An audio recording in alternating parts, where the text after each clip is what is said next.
ನಮಸ್ತೆ ಶರಣು ಶರಣಾರ್ಥಿಗಳು. Dear learning enthusiasts, welcome back to SBPS online classes.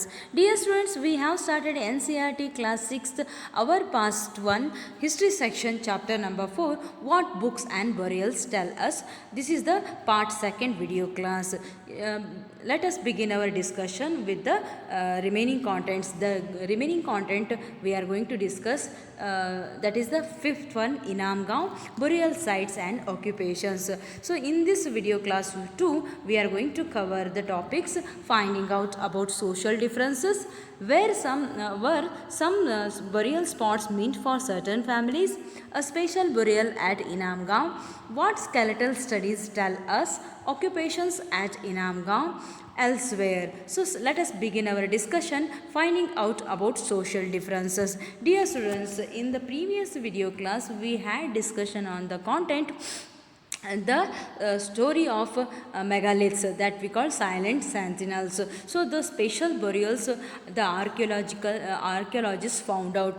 So in that burials the skeletons the archaeologists excavated. So depend upon the skeletals and there are some things or objects found out in the burial graves. So those gives the information about the people belongs to some social differences. For example, the people belongs to rich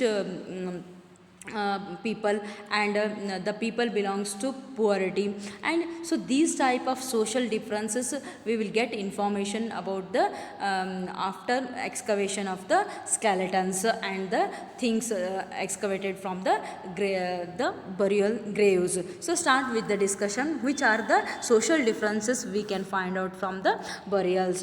So all these burials graves have something common in them. So generally the dead were buried with food and water in the pots called black and red ware. So the pots the archaeologists found out in that black and red pot, those were made with the earthen means clay pots. The archaeologists found out inside the pots the archaeologists found out the food grains and some food objects. And now on the burial sites we have a demarcation between males and females.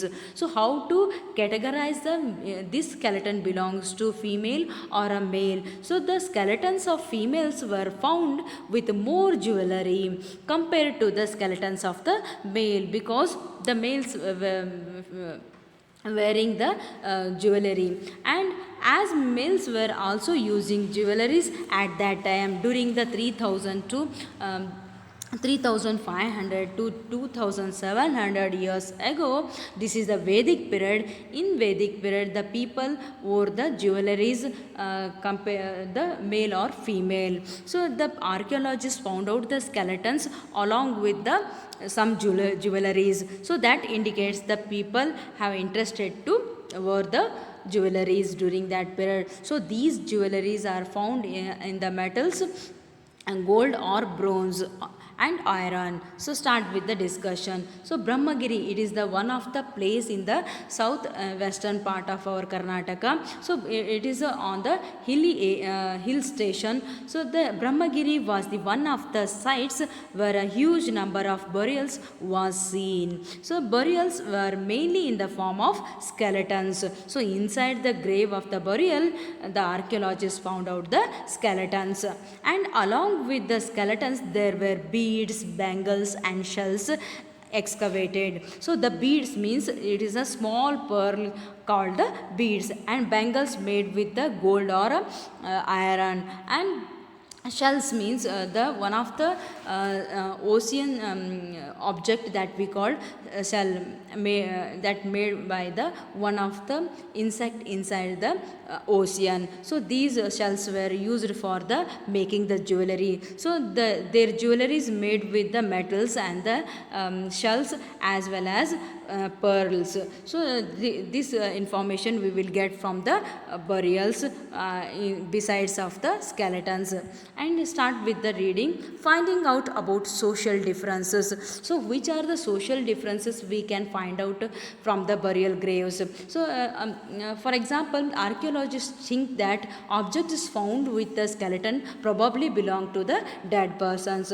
For example, in the Brahmagiri one of the burial grave, the archaeologists found out the 33 gold beads and 2 stone beads and 4 copper bangles, only a few pots. So other skeletons have a few pots. So these finds suggest that there were some difference in the status amongst the people who were buried inside the graveyard. So some were rich people and some others are poor, and some chiefs, others are followers. So this is the social differences we can found out after the excavated the skeletons from the burial. So because of their objects we are differentiate the people who are poor and who are the rich persons. So for example, who are using the gold ornaments, the rich people were used the gold ornaments. So who are used the iron metals or bronze metals, they were compared as poor peoples. So next we go through the where some burial spots means for certain families. So here the archaeologists or historians asking one questions that were some burials spots meant for certain families. Just you observe the figure, these are the two burials in a same place, and they were protected by the one boundary with the one of the big stones they were arranged surrounding the burial. So this indicates that the two family persons buried in the same place, so those were relatives. And sometimes the megaliths contain more than one skeleton,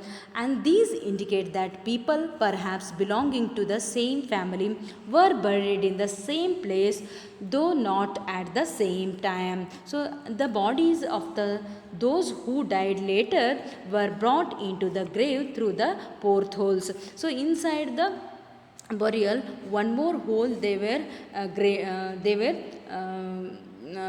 made, and in the fourth hole they will push the another one's body inside the graveyard after the death of the few months or a few years later. So stone circles or boulders placed on the surface probably served as sign spots to find the burial sites, so that people could return to the same place whenever they wanted to burial the dead one. So this is about were the some burial spots meant for certain families. So next we go through the Inamgaon, a special burial at Inamgaon found out or excavated by the archaeologists. So just Inamgaon was also, it is located on the bank of the river Bhima at present day Maharashtra, and it is the one of the case study given in your textbook. So Inamgaon was also one of the case study mentioned in the books.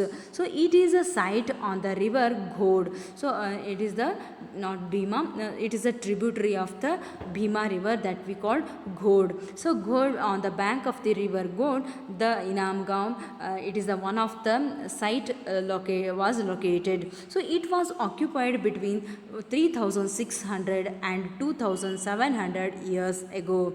So here adults were generally buried in the ground, so laid out straight with the heads towards the north side or north direction. So sometimes burials were within the houses, sometimes they were buried the dead person inside the homes or houses. So along with the pots of red and black in color containing food and water. So they, which are the things they were eaten and which are the things they were used, those were kept inside the pot, and these pots buried under the graves with the dead person. So this is the one of the religious practice they were believed in the Vedic period. So next we go through the special burial at Inamgaon. So where is the Inamgaon? It is on the bank of the river Ghod in the at present day Maharashtra. So these are the earthenware pots the archaeologists excavated. So these pots were filled with the food grains and so on. So this and next we go through there was one classic example of a man who was found buried in a large four-legged clay jar, so in the courtyard of a five-roomed house that is one of the largest houses at that site. So this house also had a granary. The body was placed in cross-legged position, so in the one of the house, so large it's a five-roomed house, so in that one of the pot it has the four legs. So in that earthenware pot it has a leg. Inside the pot the one of the person's body buried, and this was buried inside the home. And so in another part of that home, the granary means the crops were stored in use. So those granaries were found out in the same next place of the burial inside the house, and the body was placed in a cross leg position. So the legs they were crossed. So the archaeologists found out the skeleton like the crossed legs position. So these are the some burials found out in the Inamgaon by the archaeologists. Now we go to the what skeletal studies tell us. So how which are the important matters we can understand by the study of the skeletals. For example, just you observe the figure. About 2000 years ago there was a famous physician named called the Charaka. So he was a physician and he wrote a book on a medicine known as Charaka Samhita. And there he states that the human body has 360 bones. So this is much larger number than the 200 bones. So that are recognized in a modern anatomy. So anatomy it's a study about the skeleton system. So in that present anatomy, they have mentioned only 200 bones were available in our body, but the Charaka given the numerical numbers of the bones, those are in number 360 bones. So how he considered the remaining bones, which are the bones he considered. So the Charaka arrived at this figure by counting the teeth, joints and cartilage. So these included some bones that counted in the number of bones. Totally he mentioned 360 bones of the skeletons. So start with the another few information about the what skeletal studies tell us.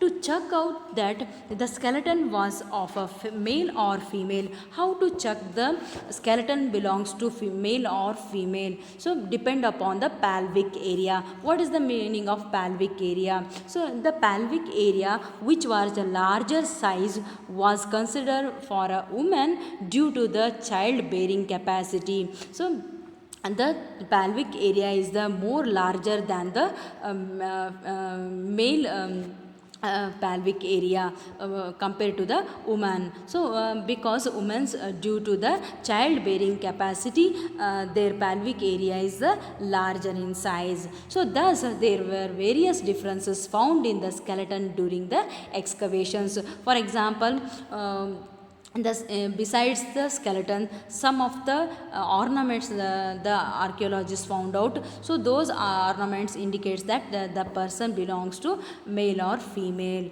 So next we go through the occupations at Inamgaon. Which are the occupations the peoples were followed during the Vedic period? One is the agriculture work, herding works and hunting works as well as gathering. So agriculture means using the water and sowing the seeds in the ground, and after the harvesting they will get the crops. This is the agriculture occupations, including occupations of the agriculture.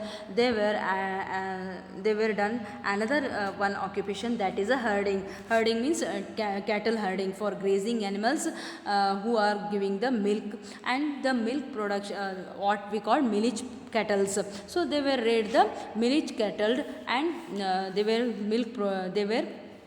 using milch cattle for milk productions and hunting. Sometimes the people went to the forest and hunt the animals. So these hunting animals used for their skins and as well as meat purpose. So and gatherings, some of the forest products they will gather, and they will use they were used the forest goods also. So which are the things they were which are the occupations they were followed in the Vedic period? So archaeologists have also found seeds of wheat, barley, rice, pulses, millets, peas and sesame. So these are the some of the food grains and crops the archaeologists found out on the different places in our India. And bones of a number of animals and many bearing cut marks that shows may have been used as food have also been found. So the bones were excavated. On the bones, some of the cut marks that will show that the people cut the animals while for preparing their food. So these include cattle, buffalo, goat, sheep, dog, horse, ass, pig, sambar, hare and mongoose. So these are the some animals, and they were used in their herding time as well as in their for food purpose. So next we go through the elsewhere. Elsewhere means in the same period in our India during the 3500 years ago to up to 2700 years ago. This is the Vedic period. So in the same Vedic period in the China, which are the things the archaeologists found out, and which are the social differences we can find out in the China. So let us begin our discussion. So this is some of the bones the Chinese archaeologists found out in different places. So on the bones surface some of the scripts were written. So this is called the one of the style of writing on the surface of the bones.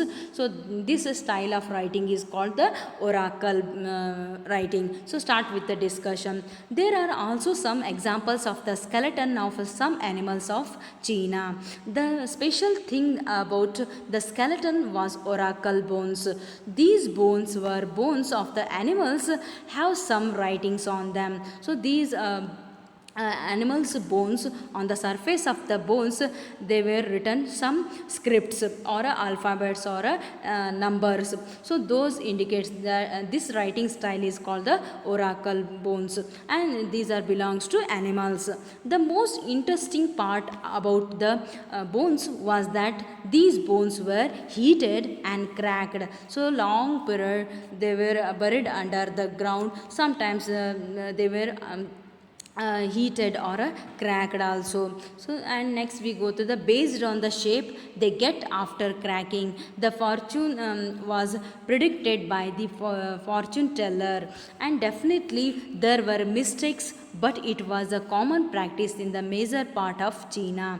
And at that time kings in China used to live in palaces. So in the Vedic period the kings have no palaces. So in the China the kings were constructed the palaces to live in within the courtyard, and they had a large quantities of wealth, including large elaborative and decorative bronze vessels, in contrast to the kings of India. So during the Vedic period the kings were not have the a large property, and they are not living in the palaces, and they were not constructed any palace in the during the Vedic period. But in the China they were constructed palaces, as well as they elaborately means rich decorated bronze vessels means pots, in contrast to the kings of India. And there was no use of iron seen in the Chinese region at that time. So they in India the people were got the knowledge about using iron and gold metals, but compared to the Chinese region, they were not seen the iron metals in that particular part of their regions. So this is all about the elsewhere. In the next upcoming class we will start the new lesson. Till then, bye bye, stay home, stay safe, thank you, have a nice day.